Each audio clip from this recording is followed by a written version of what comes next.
The clock on the nightstand glowed 12:17 a.m., its faint red numbers cutting through the heavy blackness that wrapped our bedroom. I stayed perfectly still, feigning sleep. My body turned away from the door though my nerves burned with restless dread. 4 hours. My mind had replayed one unbearable truth, looping endlessly until it hollowed me out. She had arrived 10 minutes earlier than expected, her car pulling into the driveway before I was ready to face her. The mattress sank slightly as she slid in beside me. Once, her presence had been a comfort, a safe anchor in the night. Now it felt foreign, almost revolting. I listened to her settle beneath the covers, the rustle of fabric once familiar, now sharp and cruel, like the sound of betrayal itself. My muscles coiled tighter and tighter, trembling with restraint. A bitter taste of grief and rage spread across my tongue as I held my breath. Then, her breathing faltered, just for a moment, a sharp intake that lingered in the stillness. For a fleeting second, instinct urged me to reach out, to soothe her. But the memory of those messages I had stumbled across, the ones never meant for my eyes, crushed that impulse under the weight of disgust. She had found the letter. I turned slowly to face her, the moonlight spilling through the window and painting her face with a pale, haunting glow. Her eyes were wide, brimming with fear, her hands clutching the piece of paper like it might devour her. Her lips trembled as she read the words I had bled onto the page. Words born not of fury but of a hollow ache, of loneliness carved into my bones by years of silence and absence. The letter spoke of a home gone cold, of a marriage stripped bare, reduced to an empty shell. It revealed the ruin of trust and the crumbling of a future I could no longer imagine. It ended with one simple, damning line. "I know about him, ally." Her gaze snapped to mine, panic etched into every line of her face. "How?" she whispered, barely audible. "Does it matter?" I said, my voice flat, stripped of heat or mercy. In my head, I had lived this confrontation countless times, screams, accusations, tears. Yet here, in the quiet reality, I felt only an eerie calm. She didn't answer, her attention chained to the letter as though it might hold an escape. "It doesn't mean anything anymore," I said evenly. "I've known for weeks. The shifts you never worked. The secret calls. The perfume that wasn't yours. It's finished." Tears spilled freely down her cheeks. Her voice cracked as she pleaded. "Please, Steve, don't. I made a mistake." "A mistake?" I repeated, the word bitter in my mouth. "No, ally.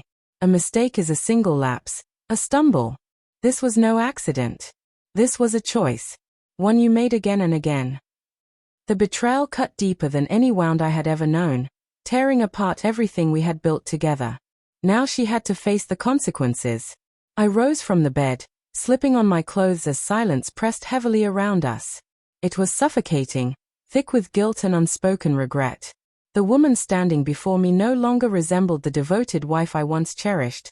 She was a stranger. "Where are you going?" she asked, her voice trembling, fragile. "To see someone," I replied flatly.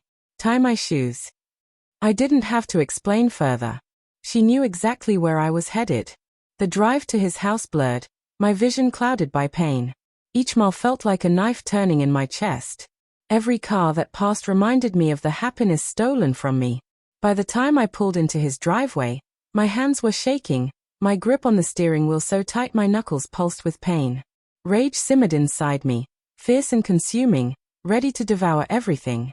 He answered the door in shorts and a t-shirt, wearing the same smug grin I had seen in the photos on Ali's phone. He was younger, arrogant, and everything I wasn't. "Can I help you?" he asked, his tone cocky and unshaken. "I think you can," I said, my voice low, sharp with threat. "I'm Steve, Ali's husband."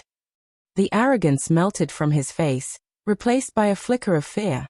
He tried to slam the door shut, but I shoved my foot into the gap and forced it open. The anger I had tried to suppress roared to the surface. "You've been sleeping with my wife," I spat, the words venomous. I wanted him to feel the weight of his betrayal, to face the ruin he had caused. He stuttered, trying to deny it, but I didn't care to hear his lies. I grabbed him by the collar and yanked him close. "You thought you could just step into my life and take what was never yours?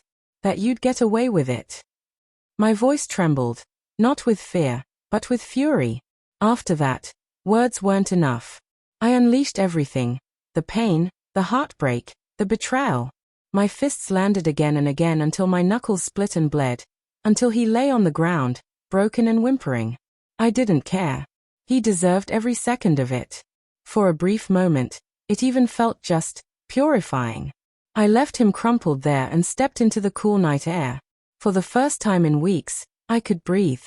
But the relief didn't last. The sting of betrayal clung to me. Violence hadn't healed the wound. It only left me emptier. The weeks that followed dissolved into a haze of legal meetings, paperwork, and the slow collapse of the life we had shared. Ali moved out, her apologies and explanations falling on deaf ears. I couldn't bear her voice. The image of her clutching that letter, her eyes filled with fear, haunted me endlessly. In our small town, her affair spread like wildfire. Whispers followed her everywhere. Her friends abandoned her, judgment shadowed her every step, and the life she gambled crumbled to dust. The man she chose over me didn't fare much better. Once admired, he became an outcast, losing his job, his reputation, his friends. He couldn't even show his face in public anymore. I, meanwhile, was cast as the wronged husband, pitied, admired for my strength. But inside, I felt none of it. I was hollow, existing only through routine, work, bills, the monotony of life. Without her, my heart was nothing but a raw, unhealed wound. Even now, years later, the pain lingers like a ghost. I find myself wondering when it all began to unravel, when love started to fade. But then I remember her face, the letter in her hands, and I know the truth. Some betrayals can never be forgiven.